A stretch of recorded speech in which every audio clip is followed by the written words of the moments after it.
high on the agenda is helping governments address the so-called fake news.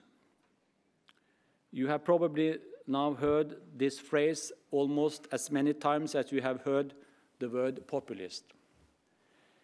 Fake news is not a new problem, but it has been put in the spotlight by the US election.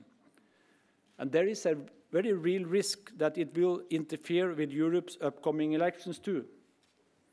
A big question for us is how can states prevent fake news without overly censoring the internet?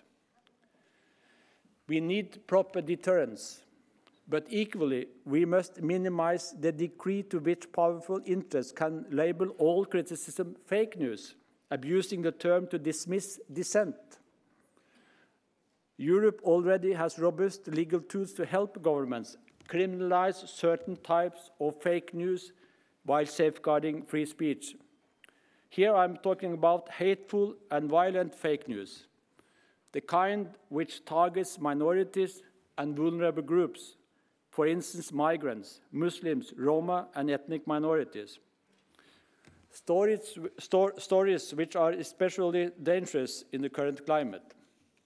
The European Court of Human Rights has a clear case law demonstrating when statements are no longer free speech, but have become hate speech.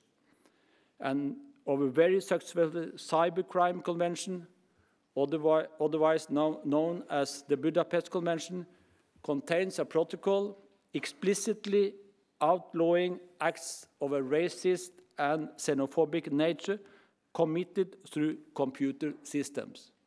Keep this in mind. Both the court's case law and the Budapest Convention gives states a solid basis on which to criminalize material which promotes or incites hatred, discrimination, and violence, while still protecting freedom of expression. Through the Budapest Convention, we are also helping Europe's police get the evidence they need to seek prosecutions for violent and hateful fake news.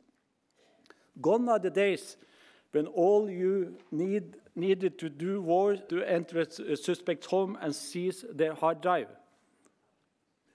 This is what they can do now. Today, much evidence is held virtually in the cloud.